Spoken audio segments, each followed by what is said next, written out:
Hey everybody, good afternoon. Kind of an odd time for scopes for me, but you know what?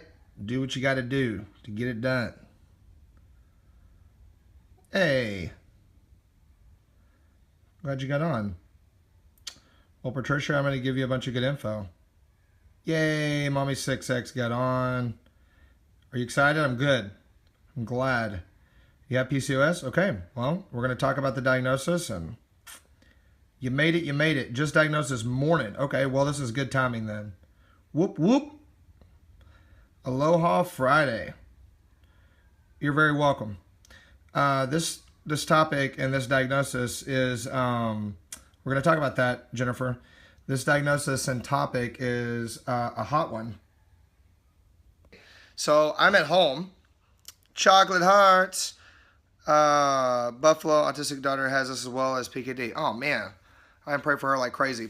So, it's dress up day, Halloween day at the office, so I apologize for the skeleton outfit, but, you know, it's kind of fitting. Pennsylvania, 8 years. Haircut, yes. Got the ears lowered. You're welcome. Check it out. So, I want to show you who's helping me do the talk. I'm in the kids' toy room. Ha. So, I'm going to try not to get distracted, you know, and try to play with the toys and stuff. Illinois.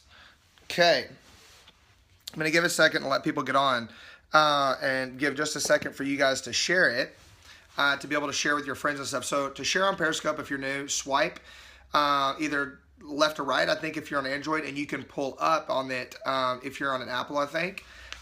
Which pumpkin? I think pumpkin number 2, the marine symbol. Actually, I don't know, it was either the marine symbol or Mike, the Monsters Inc. one. They won. Yeah, we had a pumpkin carving contest in the office. It was awesome. So you can swipe up, you can click share, you can share your friends. Thank you. Thank you for inviting people and for sharing it. So PCOS is called Poly-Cystic Ovary Syndrome. Okay. Hey, Ohio. Poly-Cystic Ovary Syndrome. It stands, that's what PCOS stands for. Okay.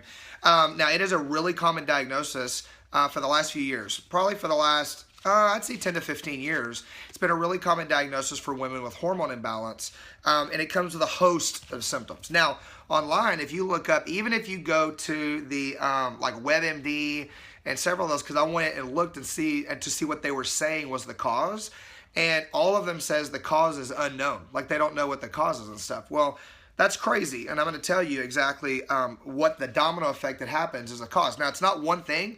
There's several different things that will line out, and it can actually start when a girl starts into her menstrual cycle when she's really young, which is scary in today's society because of how many toxins and chemicals and everything else.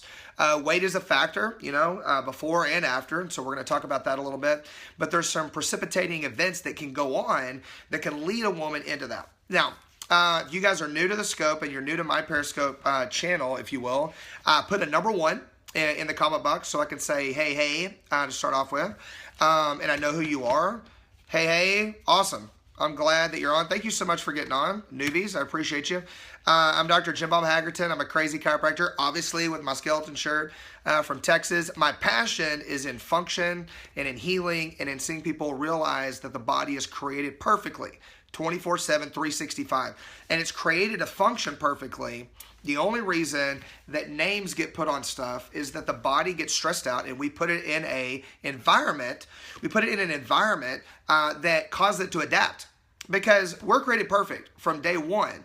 But we change it and we mess it up. So then the body has to adapt. When it adapts, it's going to create a symptom, because adaptation, when the body has to go off from normal into something that's not normal for the body, it creates a symptom. Move my chair over here. There we go.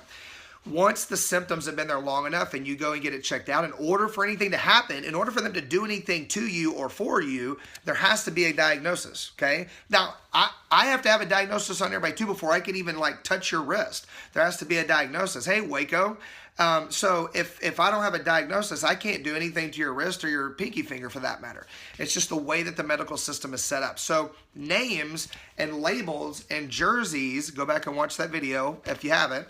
And all of the other videos and stuff are on the website. You go to family-wellness.com. Here's my handle that's the same on Periscope, but it's the same on Twitter and Instagram. And so I post A bunch of stuff for you guys to be able to give you options and resources and everything else. Okay, so once the symptoms are there long enough and it gets named, the name is only to describe the symptoms so that you can be treated, so that you can be prescribed a medication, or a procedure can be done, or a referral can be made, or anything, or anything can be billed. Even if they don't do any of that stuff, just to bill the visit that you came in on, just to bill that, like you walking in and asking, they have to give you a diagnosis.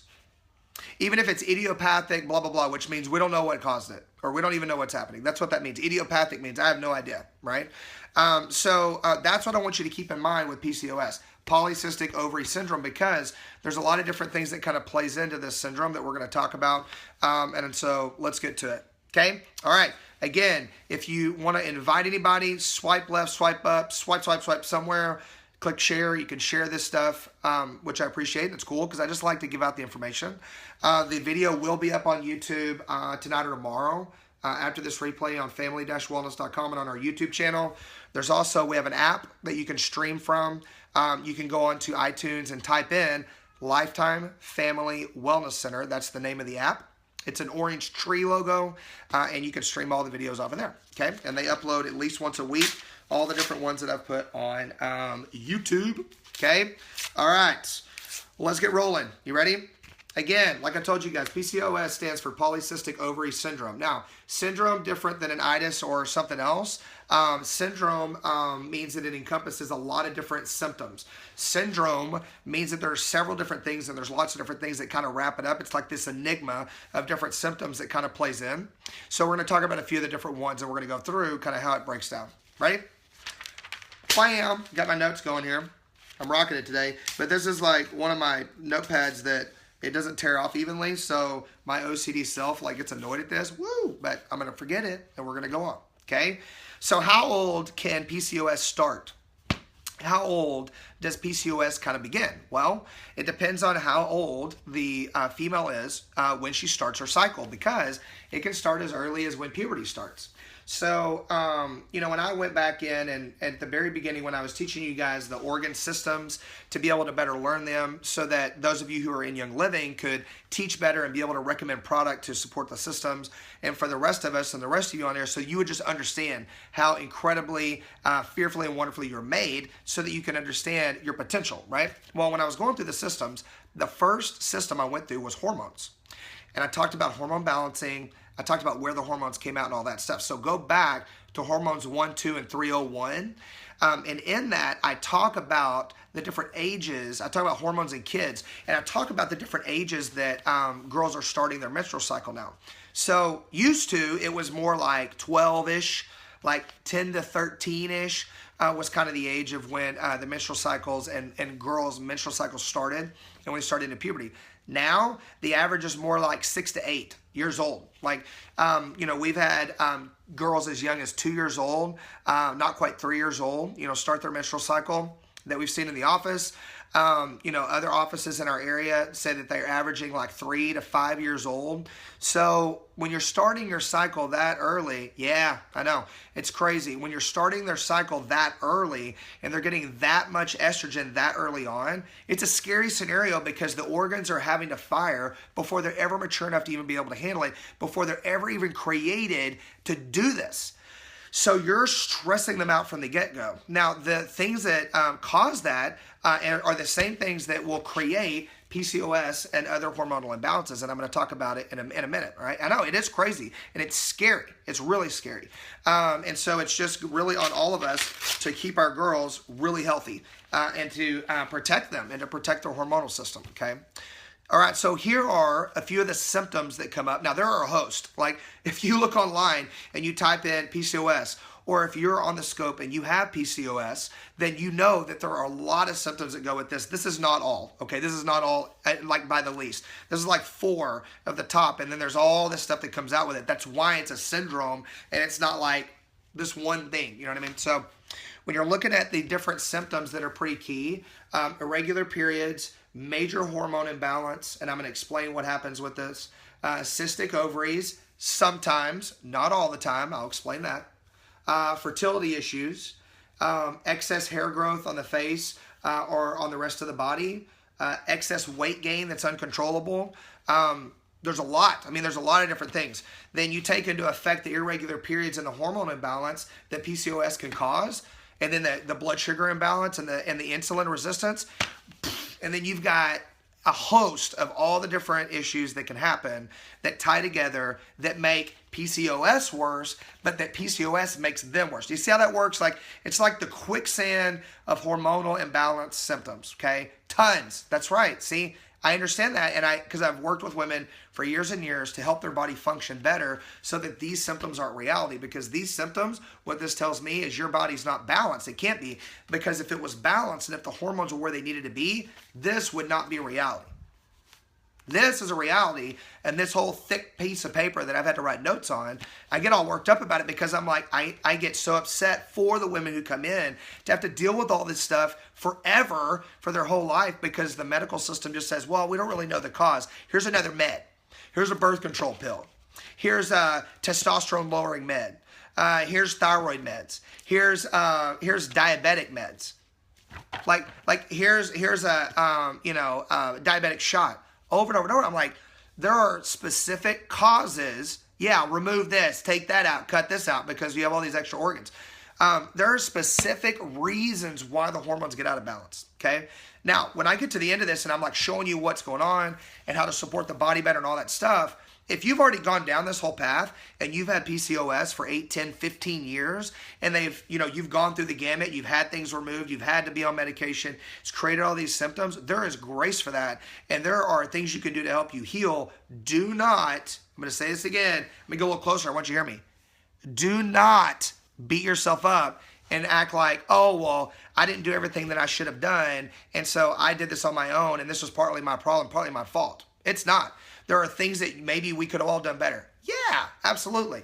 Or there are things that you could have maybe improved on. Sure, but you're gonna actually work off of the knowledge that you have at the time. So if you're given bad information, that's the way it is. So we take it and we roll with it. Okay, we roll with it and we get better. Learn more, do better. That's the hashtag. This is simple. The hormone balancing is simple, but it is not easy. Just like everything else I told you about. Okay. All right. Now, why? Let's talk about this for a second. And I'm going to give you the main cause. The next sheet that I show up after this one, the next sheet, PCOS, you're going to have to watch the replay, so I don't have to keep repeating myself, but PCOS stands for Poly-Cystic Ovary Syndrome, okay? So you can Google it and look it up, all the different stuff. But one of the things I want to talk about is these cystic ovaries. Now, the reason, you know what? Let me tell you the main cause. I'm like, hold on, because that's going to get out of balance. I'm going to tell you the main cause. I'm going to give you the goods to show you what the main cause of all this is. There's one main cause. There's a ton of stuff that feeds into it. There's a lot of different rivers that go into this one big lake, but there's one lake of a main issue, okay? Then I'm going to explain why the cysts come up. I'm going to explain why the weight gain. I'm going to explain why I had a bug crawl over my phone. That was weird. I'm going to explain, the hormone imbalance. I'm going to explain all that stuff, okay? All right, here we go. You ready for the main cause? This is the main cause. The cause of all, I promise you this, all symptoms of PCOS. Estrogen dominance. Estrogen dominance, estrogen dominance, estrogen dominance, estrogen dominance. No, it's not gluten. Will gluten make it worse? Sure. But gluten is not the cause of all this. Estrogen dominance. Yeah, really. Estrogen dominance, and I'm going to explain why, and I'm going to map it out for you, and I'm going to show you what happens. Okay?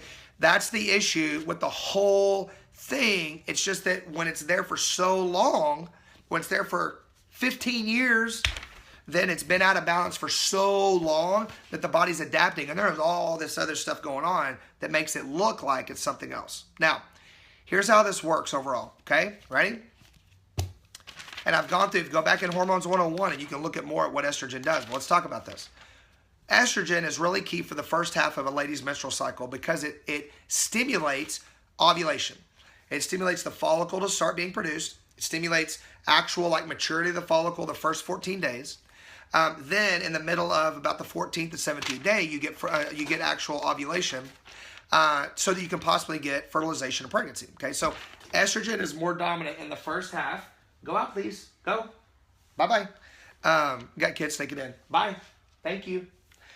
Is more prevalent in the first half of the cycle. Okay, that's when it's the highest, but it's supposed to cycle back out the second half of the cycle, and your body is supposed to be able to filter it out and kick it out because it's ushering in progesterone and all this stuff. Okay, now why would you have an excess in estrogen? Well, there's several different reasons. There are possibilities. One possibility, and we've talked about this some, and Dr. Andrew Dodge and I have looked at this, and he studied this, and we've looked at this in depth, but one possibility that is on the horizon now that we're really looking at as a key factor in estrogen being higher, okay, is MTHFR, which is a genetic condition, and if a woman has MTHFR issues, it can set up a scenario where her body doesn't detox estrogen. So the estrogen gets worked and used, but it stays, and then it has to get stored, okay? And I'm going to explain what happens when it gets stored. Now, what are some other things that can cause estrogen dominance? Okay, well, chemicals in the environment. Xenoestrogens, XE, okay? XENO estrogens, XENO estrogens are chemical estrogen compounds like pesticides, Febreze, household cleaners, some perfumes, soy, genetically modified soy, things like that. Those things, if they're really prevalent in the environment when the woman is really young or when she's starting her cycle, will set her up in a situation where she's going to be really high in estrogen because those things drive estrogen up in the body artificially, and the body doesn't have anything to do with it. It has no way to be able to get it out. Now, other things that can create an excess of estrogen in the body. Stress.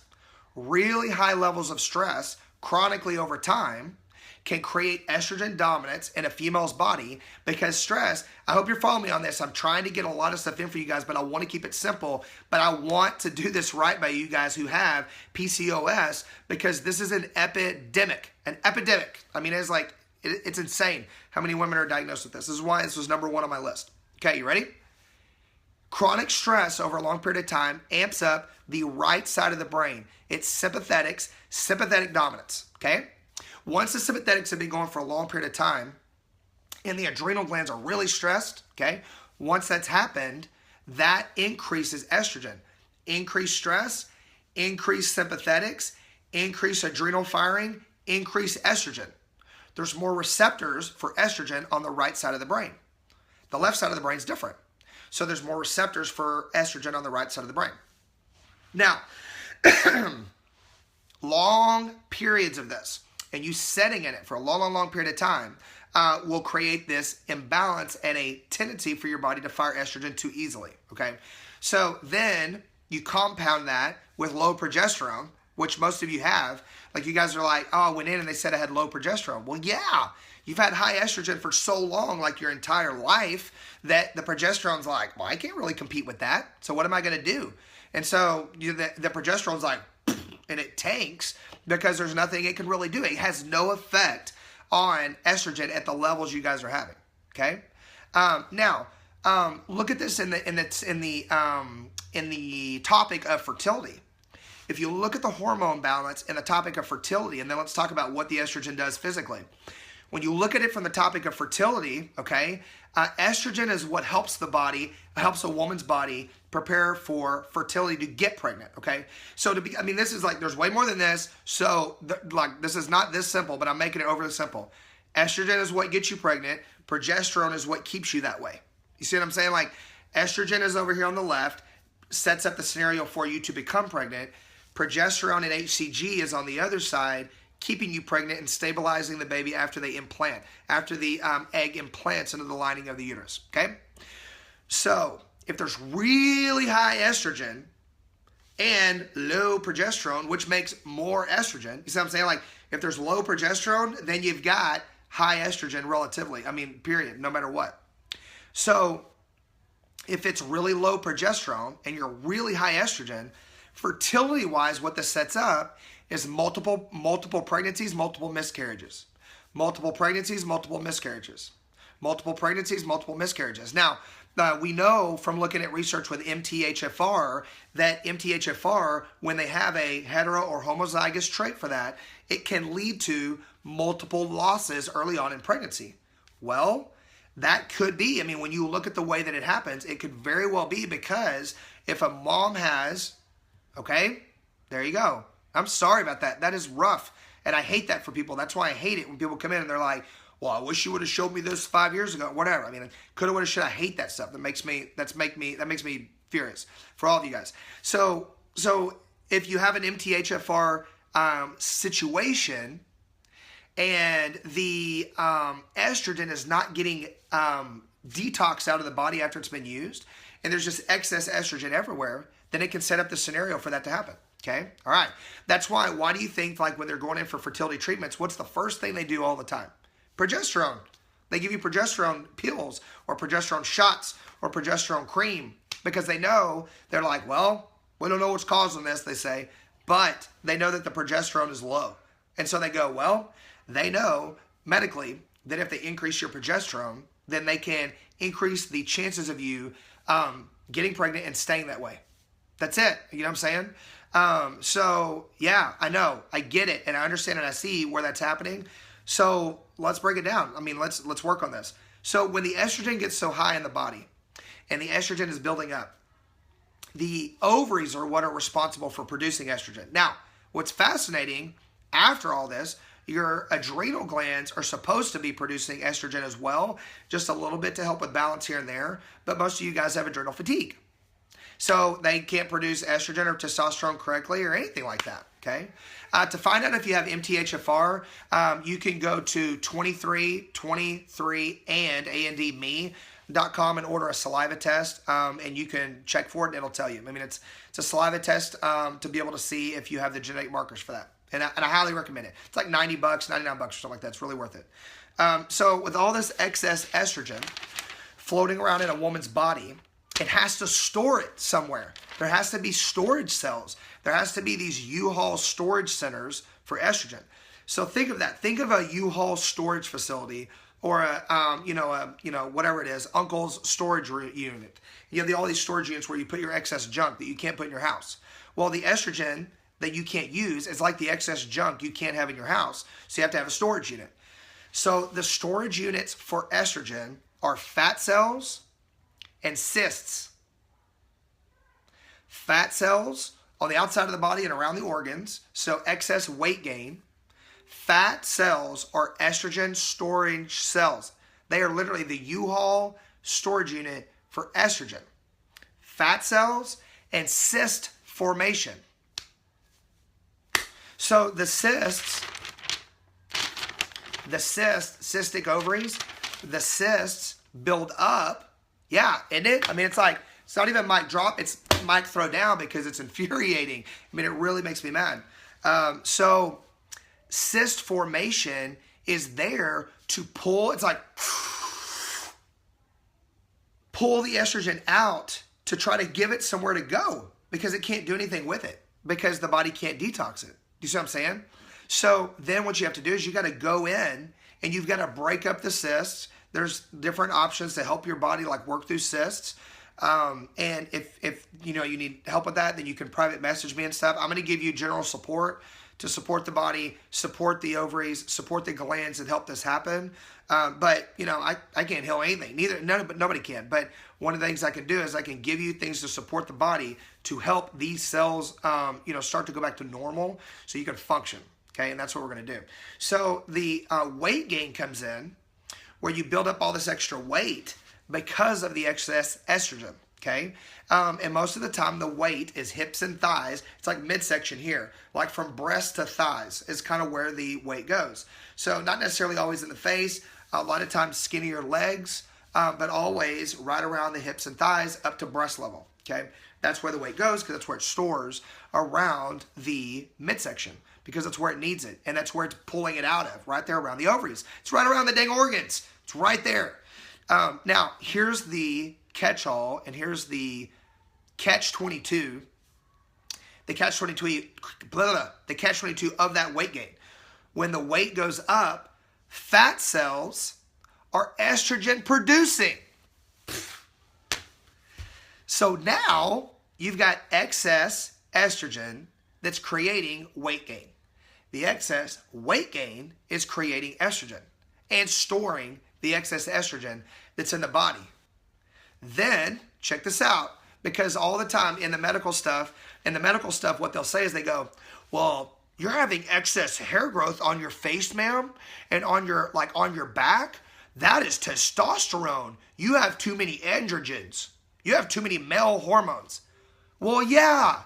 After being high in estrogen, which is a female hormone, which is right brain, for 10, 15, 20, 30 years, the left side of the brain and the left side hormones, the testosterone and the other hormones on the left side of the body are trying to catch up. Like they're trying to compensate. So then it's like, oh my gosh, I need extra. Oh my gosh, I need extra. Oh my gosh. And the testosterone and stuff is firing, grasping at straws, trying to reset all of the estrogen dominance. Okay? Are you getting this? Because I want to make sure you guys are getting this. Thumbs up on this if you're understanding. Not thumbs up that it's good. It's thumbs down for the whole thing. But thumbs up that you're understanding this and that this is making sense. Yep, it is exactly why you feel terrible when you start losing weight, and it's something else. Yep. It's why it makes you feel pregnant, and it makes you feel like you're going through your menstrual cycle and you haven't done anything. Okay, so let's keep rolling. So I'm not keeping you here all night, even though I could talk about this for days and days, because the whole hormone balance pathway and function is one of my passions. I want you guys to get this. I want you guys to understand this. I want you guys to beat this.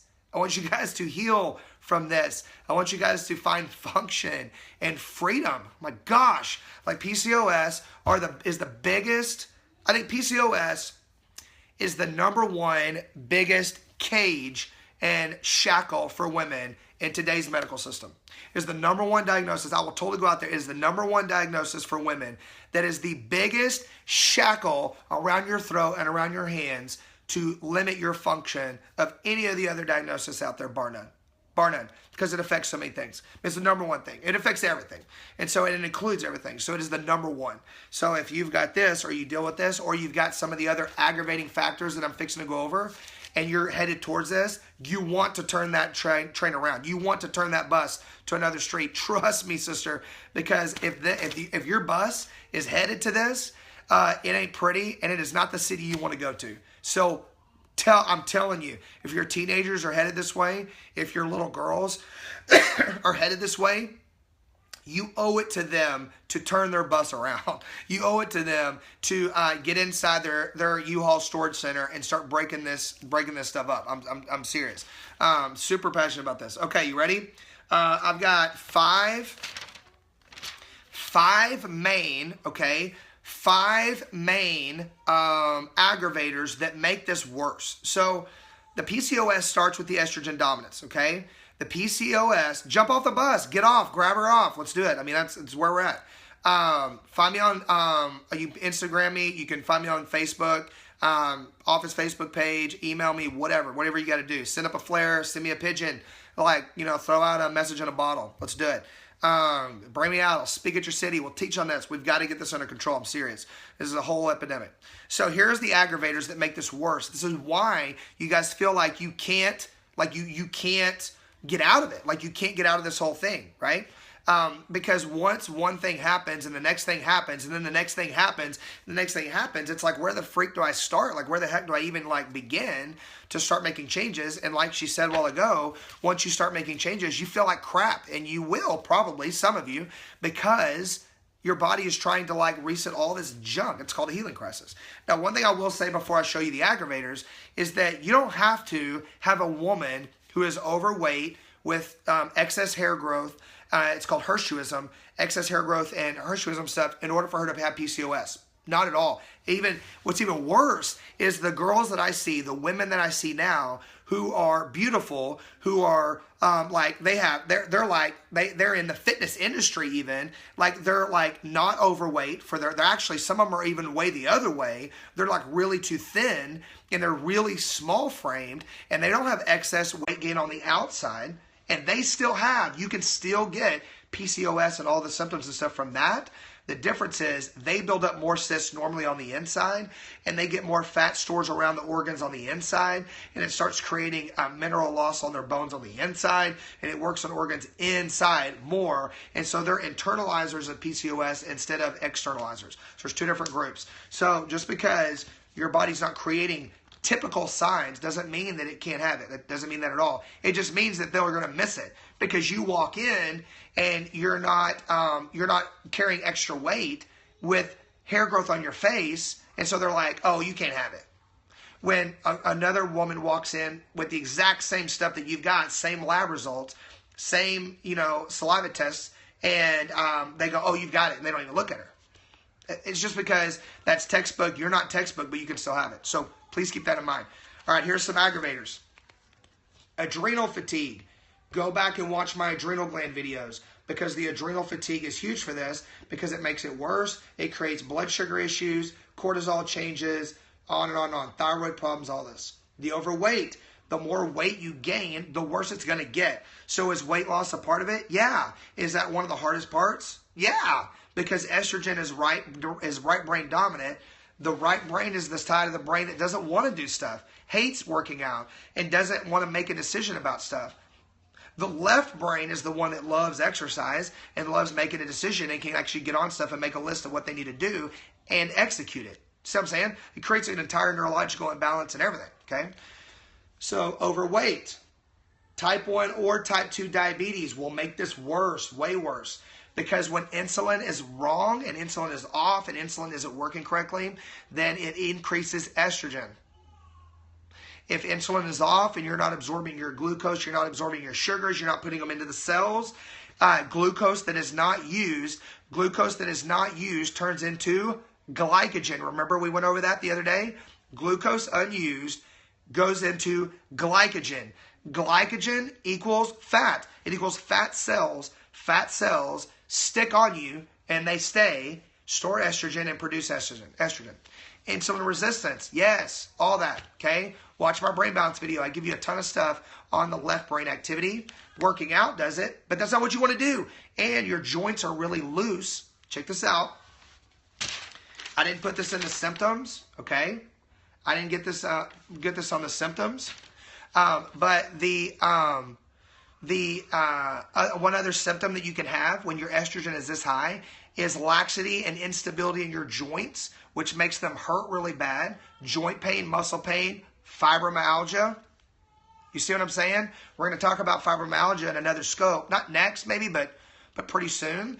But all of this stuff, acne formation, because it's messing with your gut, because estrogen fires right brain. The gut is controlled by left brain. Do you see this? Are you seeing the domino effect and the spider web and the quicksand of craziness, okay? So all of the pain, once you get to where you're feeling bad enough, you're weighing enough, you have too much weight, your joints are unstable enough, you've got so much inflammation in your body you think you want to die, and then they say, hey, go work out and lose weight because you're just lazy and overweight. What? Or you're just depressed, which is making you lazy and overweight, and so you just need to lose weight and stop being depressed. Stop being such a baby. The last doctor that told one of my patients that, I was like, I am going to go punch you in the face. Like, that makes me so mad. Oh, yeah, that's so easy to say. Like, you know what? Hey, why don't you go run a mile? Sure. Like, that is not going to happen. With extreme adrenal fatigue, if you go work out that hard, you are going to cause adrenal shutdown. That's not going to help. So you've got to go slow on this, and you've got to do it different, and you've got to do it consistent, and you've got to do it over the long term. It's a long-term goal. The solutions they're giving you are killing you. The solutions they're giving you are shutting you down.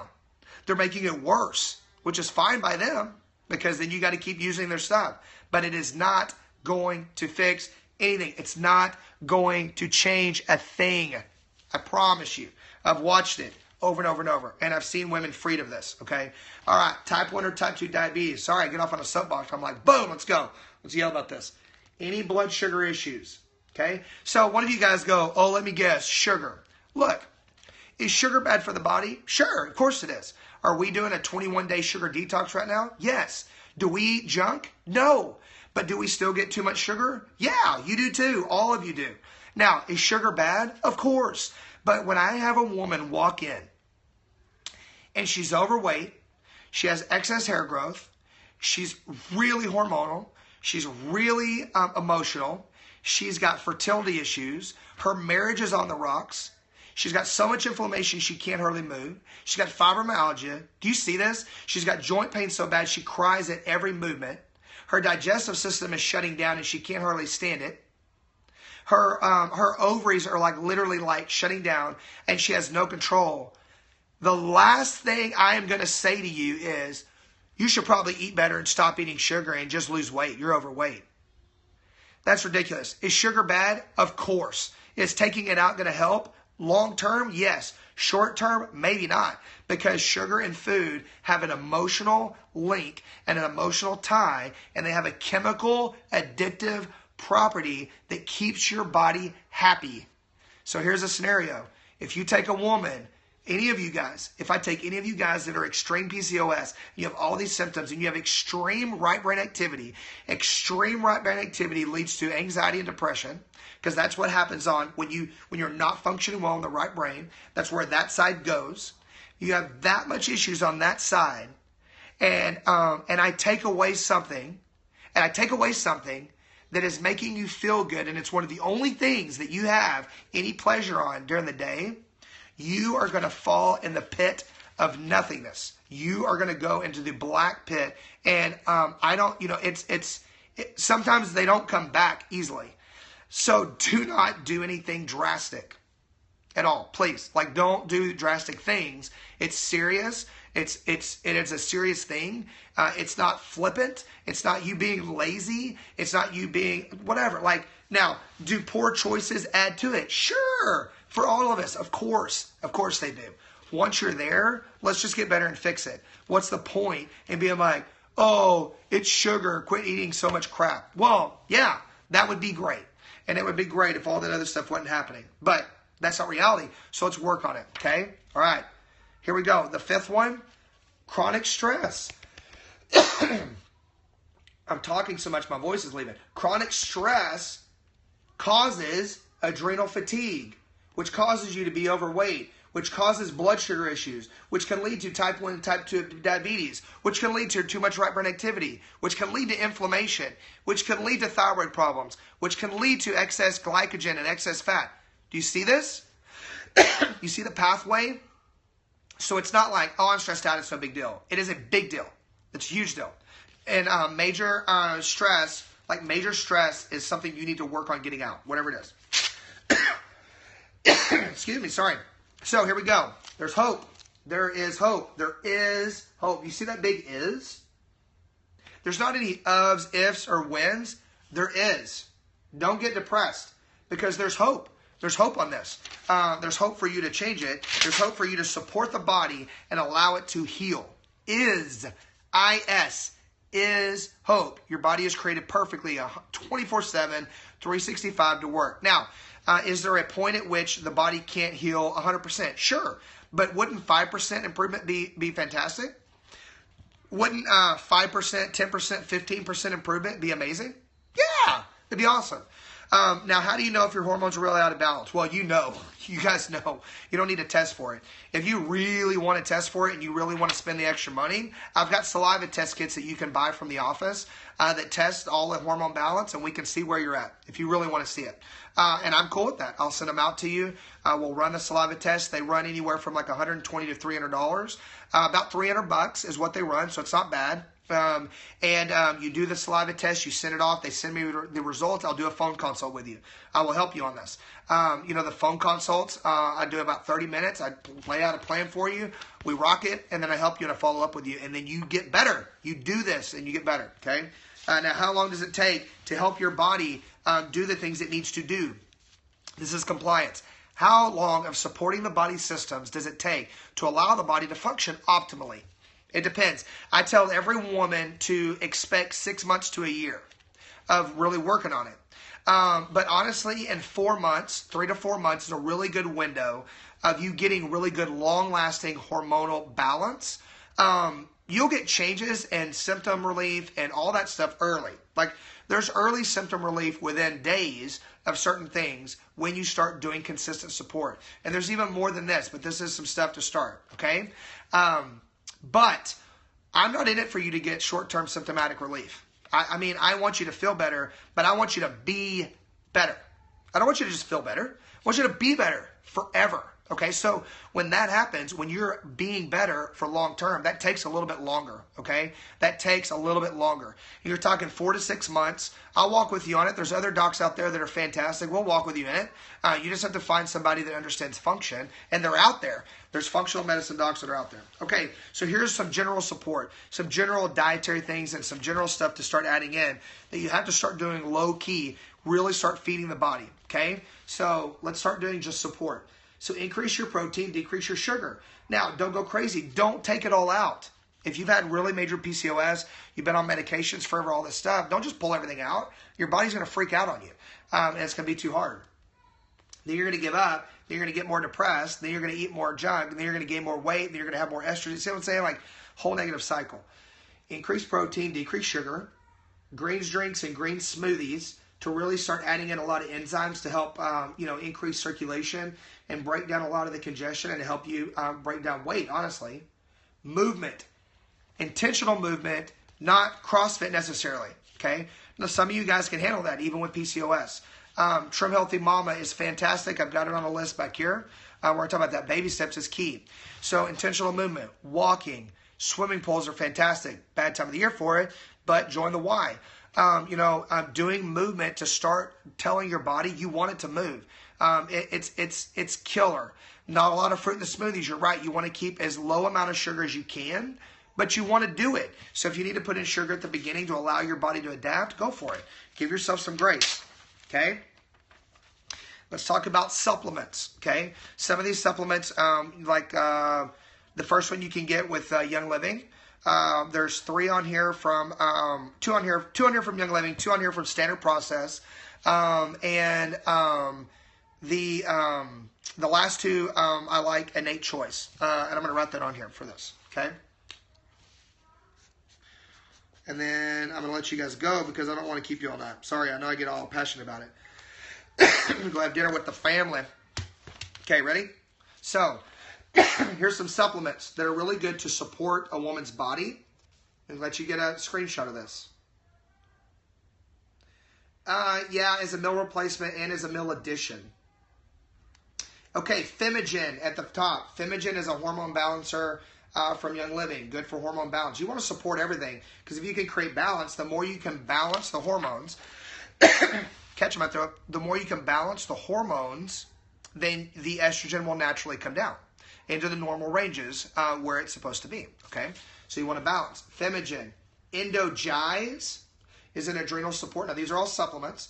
Endogize supports the adrenals. You want to support the adrenal glands, whether that's Drenamine, whether that's rhodiola ginseng, ashwagandha, all that. Cortisop, short-term, would help.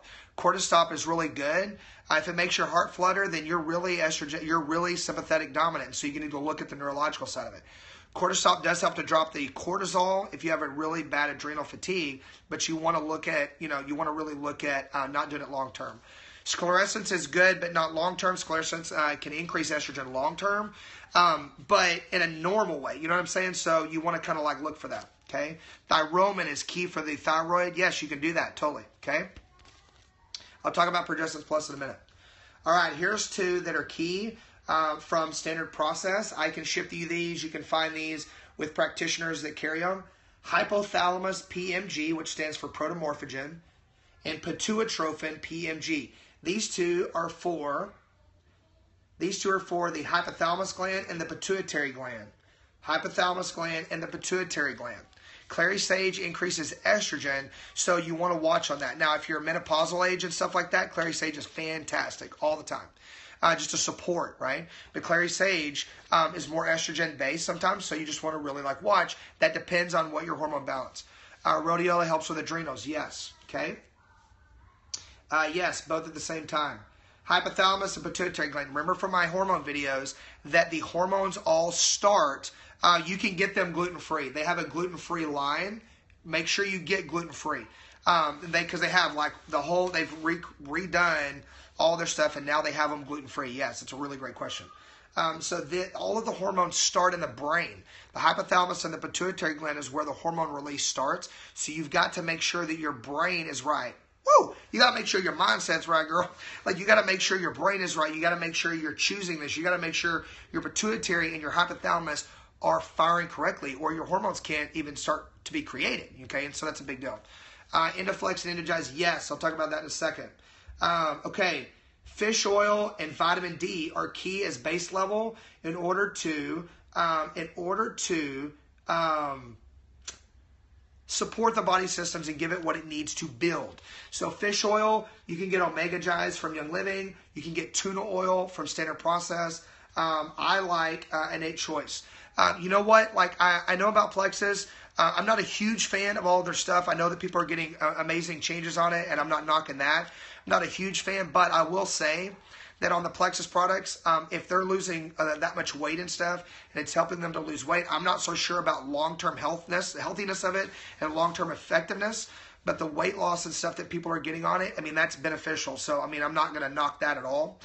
So if you're on it, I'm not going to, really speak to it a lot, but, maybe just short-term. So fish oil to help you produce the right amount of hormones, vitamin D to support your thyroid and to support hormone production and endocrine and on and on and on. Okay. Should one be trying to raise estrogen? You would think so, right? You would think so. No, you don't want to raise estrogen because estrogen dominance is the problem. That's the thing that's confusing. The testosterone is just going up because it thinks it's trying to balance the excess estrogen. So the estrogen being high is creating high testosterone. It's not that the testosterone's up here and the estrogen is here, and so you want to bring up the estrogen. If you increase the estrogen, you will create more testosterone. Yeah, your body is creating the things to, the symptoms from testosterone, because as a woman, you're not designed to have that much testosterone. So even if it comes up like this, your body's creating symptoms. So you're trying to regulate and bring down estrogen. That will regulate everything else, okay? 3, 6, or 9 for omega, we take, speak for apraxia. I don't know what that is, speak. The 3, 6, or 9 omega-3s is the biggest. If you're a vegan, then flaxseed oil is good. Udo's Choice is a good blend. Okay. All right. Essential oil support. Now, this is not exhaustive. This is like my top picks, like my top 4 or 5. Like, there's several in there. This is not exhaustive. So your individual case may be a little bit different. Okay. So Endoflex for adrenal support. Okay. Endoflex. All the emotional blends, like finding 3 or 4 different ones to rotate every week, like get a protocol of 3 or 4 that you love, and rotate, and get like 2 or 3 sets of them, rotate them every week, and use them daily to be able to reduce stress in your body so that your body can function better. So you're reducing inflammation, you're reducing all of that and helping with circulation. So the emotional blends like Awaken, Release, Clarity, Humility, Into the Future, Forgiveness, Transformation, Surrender, all those, like whatever ones that really work for you. Okay. Yep. Here you go. Progestins Plus. Now, Progestins Plus, you want to like go easy on this when you start off with Progestins Plus, because it does help to harmony. That's right. That does help to naturally increase progesterone production in the body. But sometimes women have reactions to it and stuff, as far as like, in my dry throat, as far as like when their hormones start to like come back in balance, how it's harder on them. So just pay attention to that. Okay. There are specific ways to use it, and so you can look those up, in your essential oils desk reference. Acatea, any of the sleek tea products that'll help with weight loss.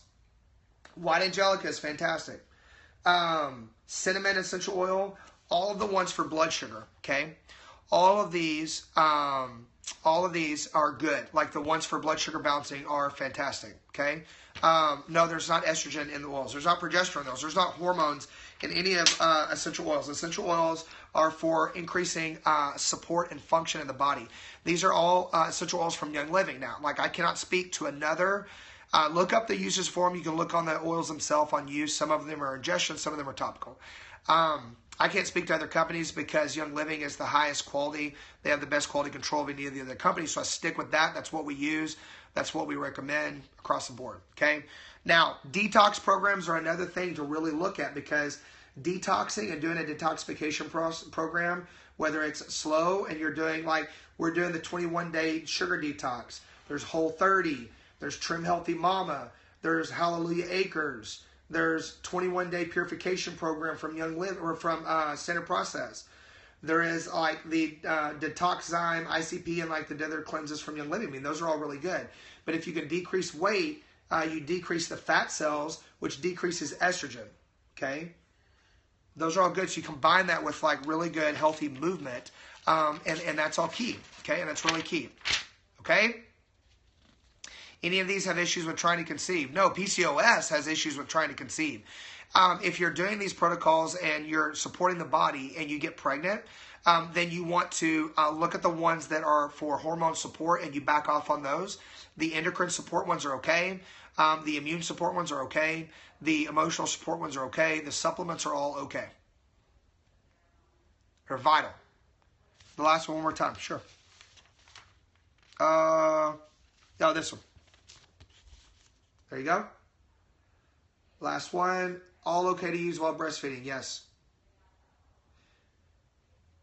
Honestly, you know, while you're breastfeeding and stuff, you have to be careful, period, with breastfeeding during this whole time period. You're not going to get a lot of the changes you want if you're trying to do it while breastfeeding. It's just not possible because your hormones are going to stay out of balance because the body needs them to stay out of balance for nursing. So there's some things that you can do, okay?